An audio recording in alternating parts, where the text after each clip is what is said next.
Ayo masuk. Masuk semua ke dalam rumah. Kalian semua pulang. Itu Asu Panting.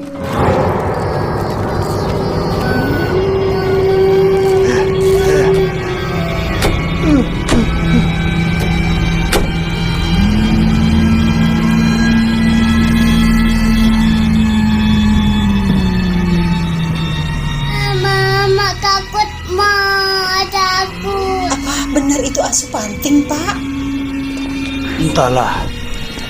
Tapi begitu mendengar suaranya, aku langsung merinding, Bu. Aku juga, Pak. Jadi benar apa yang diceritakan orang-orang dulu. Asu Panting merupakan sosok yang telah lama didengar oleh masyarakat Bugis. Sosoknya digambarkan seperti anjing seram sebesar sapi. Kaki depannya lebih pendek dan berdiri mirip manusia. Larinya sangat cepat dan bulunya sangat beracun.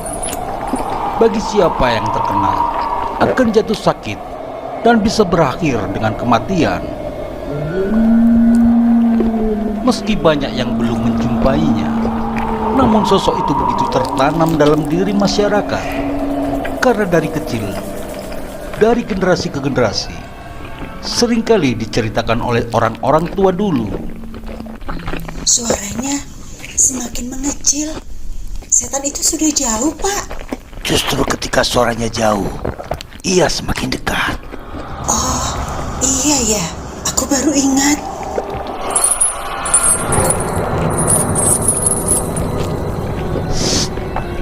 Dia sudah datang.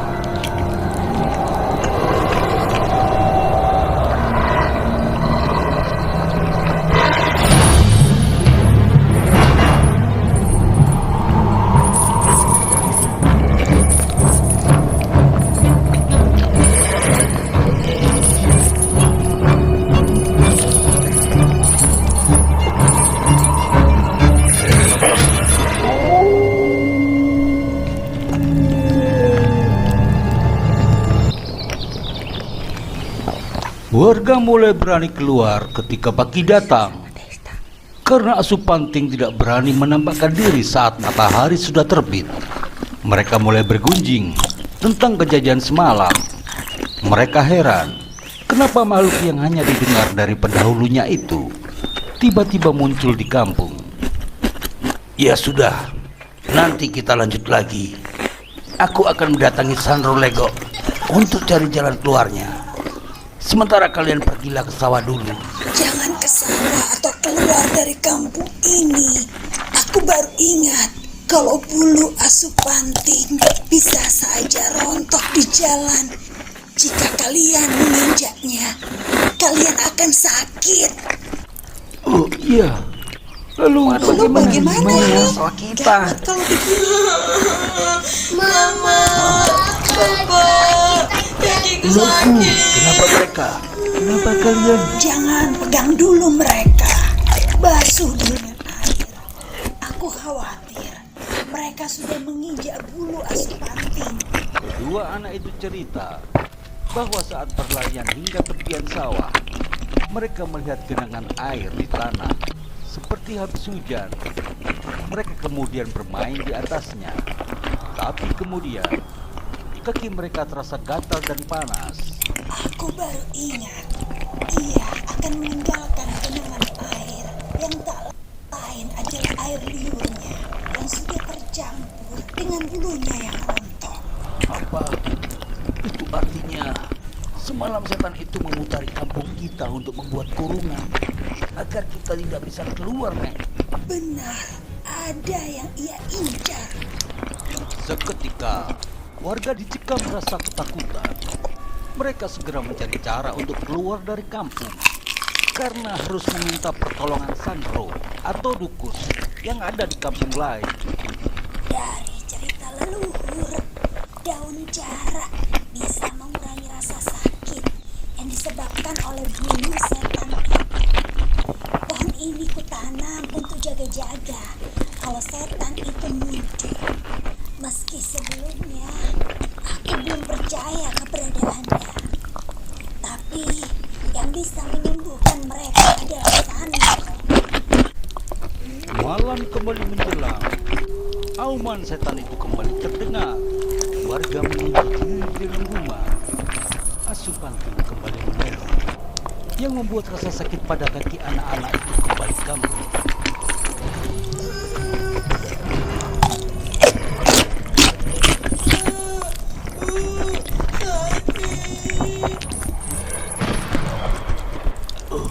Apa itu? Rupanya kau memang nyata. Pergi. Jangan ganggu manusia.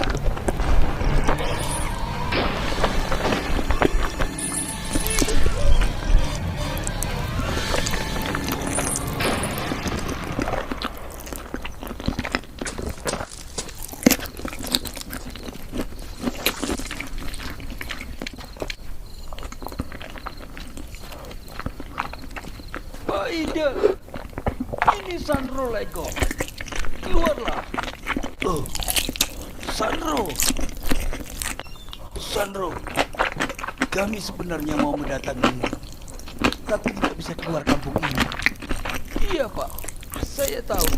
Jalanan yang teracuni setan itu sudah kututup dalam rapalanku tadi. Rupanya, lolongan Asupanting sudah didengar Sandro Lego pada malam pertama. Ia mulai melacak asal suara itu dari kampung ke kampung yang jaraknya berjauhan. Ia dikawal seorang pemburu yang mempunyai kelebihan supranatural. Bahkan, aku mendengar anak-anak menangis. Apakah mereka jadi korban? Iya, Sandro. Kita obati dulu mereka. Setelah mengobati anak-anak, Sandro Lego meminta warga berkumpul. Malam ini anak-anak itu sudah bisa tidur, tapi kesembuhannya tergantung pada pengakuan bersalah. Oh, maksud Sandro? Asupanting tidak sembarangan muncul jika tidak ada sebabnya. Aku curiga ada yang berulah di kampung ini. Jika tidak ada yang mengaku, aku tidak bisa menolong. Karena pengakuan itu termasuk syarat untuk meminta pertolongan kepada Tuhan. Siapa yang berulah itu? Yang aku. Kalau memang benar apa yang menjadi kecurigaan Sandro, lebih baik mengaku saja. Maafkan saya. Kalau dah, remaja kampung itu mengaku beberapa hari lalu ia mengumpul api gua yang diduga sarang Asupanting di atas gunung bawah saya. Untuk membuktikan bahwa sosok itu cuma cerita kosong leluhur semata, karena orang yang menceritakan padanya pun tidak pernah melihat sosok itu.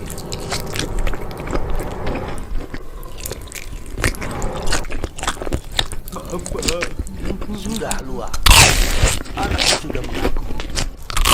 Semuanya juga jangan salah anak kalau Sandro Lego sudah ada di sini. Ya, saya akan berusaha untuk menangani ini. Dan sebaiknya kalian semua istirahat dulu. Aku juga telah. Terima kasih Sandro. Sama-sama. Sandro dan Daeng Bakar bisa istirahat di rumah tamu. Silakan, saya antar. Sandro, kalau hanya ada satu yang di rumah, kenapa setan itu meneror seluruh kampung? Setan itu melacak jejak anak itu dari sarangnya. Dan ketika jejaknya berakhir di sini, bercampur juga dengan jejak warga, maka ia mengira warga kampung bersekongkol dengan Kaloda. Oh, gitu. Sandro, tolong! Ayah Kaloda dengan gugup bercerita bahwa sesaat sampai di rumah, ia melihat Asupanting menculik anaknya. Apa? Kurang ajar. Harusnya aku pagari dulu kampung ini. Tapi badanku yang sudah lelah ini tentu akan lambat memburunya. Biar aku saja, Sandro. Baiklah, akan kualirkan sisa tenaga gaibku untuk memperkuat pertahanan.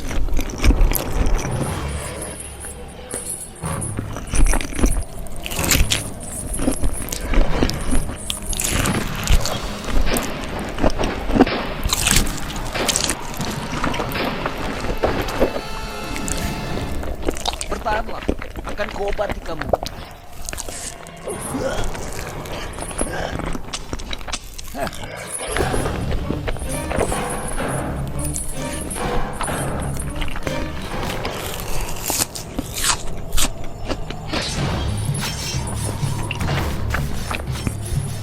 Kekuatan bakar meningkat karena kemampuan supranaturalnya digabung dengan sisa energi Sandro Lego, sehingga ia bisa bertarung berjam-jam.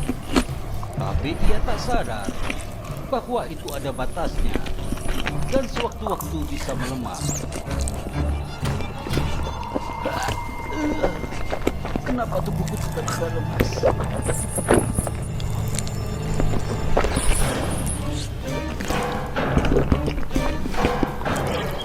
Rasakan sinar matahari, rasakan sinar matahari.